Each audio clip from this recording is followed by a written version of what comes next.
दीपक वाजपेयी प्रवक्ता है आम आदमी पार्टी के, उनसे बात करते हैं। सर, ट्रेन के अंदर पूरी रात आप ही लोगों की चर्चा होती है। आप मतलब आम आदमी पार्टी और मोदी समर्थक आपके भी थे, मोदी के भी थे, चर्चा आपके बीच में होती रही।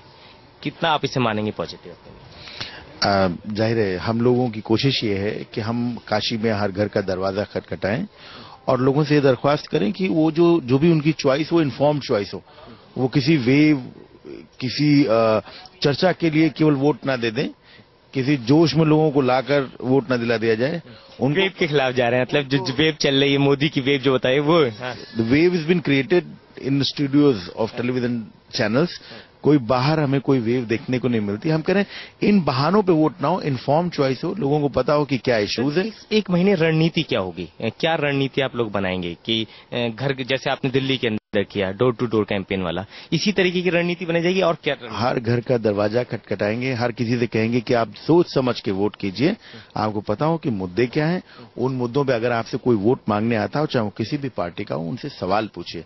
हम बनारस से चुनाव लड़ने की वजह सिर्फ यही है कि जिन सवालों पर, जिन इश्यूज पे हम एंगेज करना चाह रहे थे मोदी जी को, उन पर वो जवाब नहीं दे रहे।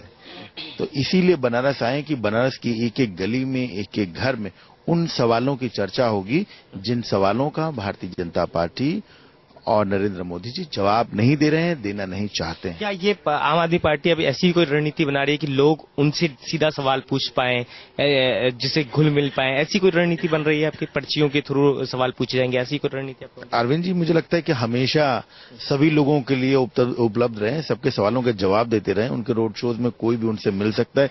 यही हमारी खास बात है, यही हमारी अलग बात है। और शायद यही वजह है कि एक बड़ी बेचैनी है पूरे पॉलिटिकल क्लास में कि एक आदमी ऐसा है जिससे हिंदुस्तान की जनता सीधे संवाद कर सकती है। वाराणसी में इशू क्या होंगे? दिल्ली के अपने अलग इशू थे, हर एक आपका जो उम्मीदवार था उसने अपना मैनिफेस्टो बनाया, अलग अलग मैनिफेस्टो। वाराणसी के लिए क्या अरविंद केजरीवाल अपना अलग मैनिफेस्टो बनाएंगे या फिर आप जो सेंटर में लेके चल रहे हैं मैनिफेस्टो वही फॉलो किया जाएगा? बनारस वही करेगा जो पिछले 10,000 साल से करा है।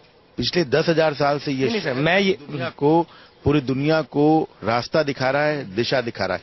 अमेठी और बनारस भारतीय राजनीति की दिशा तय करेगी। ये बहुत ही फैसलाकुन मुकाम है। सर, मेरा सवाल यह है कि क्या वाराणसी के लिए अलग से घोषणा पत्र तैयार किया जाएगा, जैसे दिल्ली के अंदर कई उम्मीदवारों ने प्रेस कॉन्फ्रेंस करके बताया कि उनका एक घोषणा पत्र तैयार हुआ? क्या वाराणसी के लिए भी ऐसा किया जाएगा? क्योंकि यहाँ की काफी अपने इश्यू है, टूरिज्म है, यहाँ पे बहुत सारी चीजें हैं, तो क्या अलग से एक मैनिफेस्टो तैयार किया जाएगा? बिल्कुल बिल्कुल सही बात है कि लोकल जो मुद्दे हैं, जो स्थानीय मुद्दे हैं, वो जाहिर है कि वो उम्मीद होगी किसी भी नुमाइंदे से, किसी भी रिप्रेजेंटेटिव से कि उस मुद्दों को उठाएं। आज भी जब बनारस जा रहे हैं, अरविंद जी का जो पहला कार्यक्रम है वो सबसे बड़े लोकल इशू को लेकर है। जो संस्कृति धानी है, सांस्कृतिक राजधानी है देश की बनारस, वहां पर सीवरेज की समस्या बहुत बड़ी है।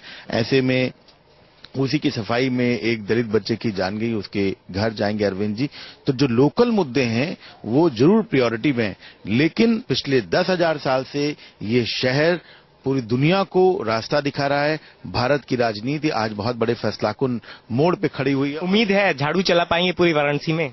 पूरे देश में झाड़ू चलेगी, चल रही है झाड़ू। और जो हमारी पार्टी की उम्र है, कोई भी दूसरी पार्टी होती तो वो शैशवावस्था में होती, और हमारी पार्टी तरुणाई में है। ये एक करिश्मा है जो हुआ है पिछले 1 साल में।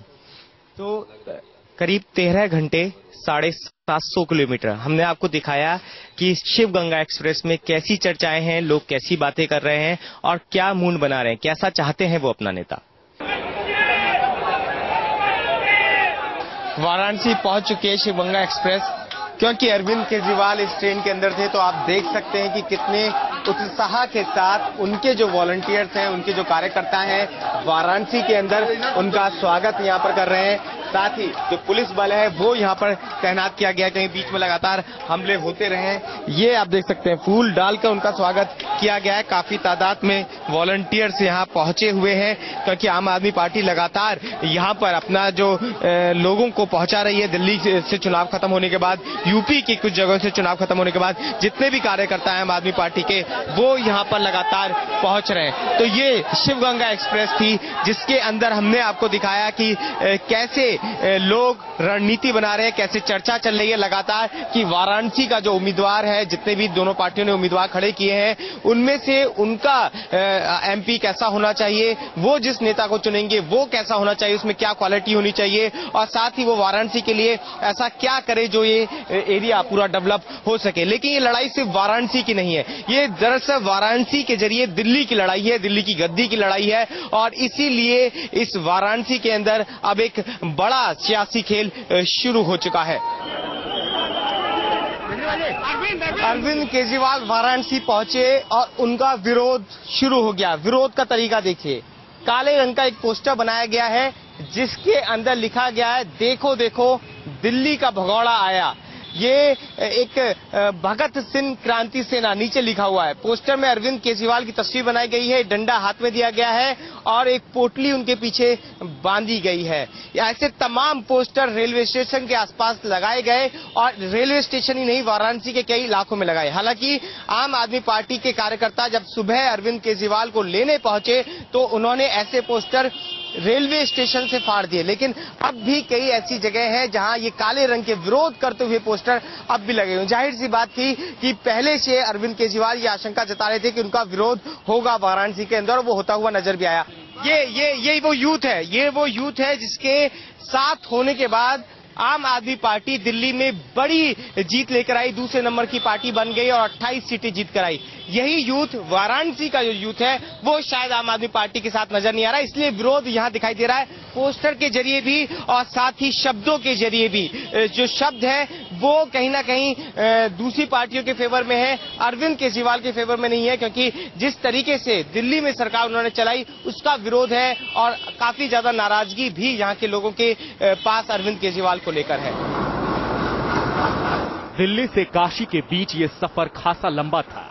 इस सफर की आखिरी मंजिल यानी काशी में केजरीवाल को विरोध का भी सामना करना पड़ा, लेकिन केजरीवाल भी मानो तैयारी के साथ पहुंचे थे। विरोध के इस तूफान के बीच केजरीवाल लगातार अपनी रणनीति पर काम करते रहे। बनारस में आया हूं मैं और एक महाक्रांति का आगाज करने के लिए, और इस बार बनारस और अमेठी इस देश की जनता को बीजेपी और कांग्रेस से मुक्ति दिलाएंगे। बनारस और अमेठी इस देश की जनता को नरेंद्र मोदी जी और राहुल गांधी दोनों से मुक्ति दिलाएंगे। और उन्होंने न केवल जनता से मुलाकात की बल्कि मुस्लिम धर्म गुरुओं से भी बातचीत कर एक बार फिर विवादों में घिर गए। इस सफर में हमें हर किस्म की राजनीतिक विचारधारा देखने को मिली। कुछ लोग केजरीवाल की बातों का समर्थन करते दिखे तो कुछ केजरीवाल के फैसलों से नाराज थे, और कुछ ऐसे भी थे जो केजरीवाल की सियासी अहमियत को स्वीकार नहीं कर रहे थे। केजरीवाल जहां जाते हैं वहां सुर्खियां उनसे जुड़ ही जाती हैं, लेकिन अब काशी बताएगी कि ये सुर्खियों की सिरही क्या केजरीवाल को दिल्ली तक पहुंचा पाई। दिल्ली से काशी तक पुलकित नागर के साथ टीम न्यूज नेशन।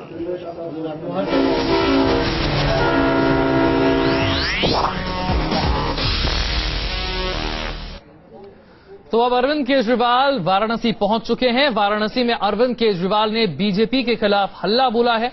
केजरीवाल ने खुद को भगोड़ा कहे जाने के बीजेपी के आरोपों पर ऐतराज जताया है। हम लोकपाल का बिल पास करना चाहते थे, वो पास नहीं होने दिया। हम सब्सिडी का बिल पास करना चाहते थे, वो पास नहीं होने दिया। मेरे पास दो ही विकल्प थे। एक तो विकल्प था मैं मुख्यमंत्री बना रहता, जैसे ये लोग कुर्सी से चिपके रहते हैं, मैं भी कुर्सी से चिपका रहता। लेकिन मेरी आत्मा नहीं मानी। मेरी आत्मा ने कहा अरविंद इस्तीफा दो, बाहर जाओ और जनता को कहो जी अब 28 सीट से काम नहीं चलेगा, 50 सीट देनी पड़ेगी, तब काम करके दिखाऊंगा। मैंने इस्तीफा दे दिया। बताओ गलत करा क्या मैंने? अगर इस्तीफा नहीं देता तो आप ही लोग मेरे को बोलते कि केजरीवाल सत्ता का भूखा है, देखो लोकपाल बिल पास नहीं हुआ फिर भी अपनी कुर्सी पे बैठा है, आप ही लोग बोलते।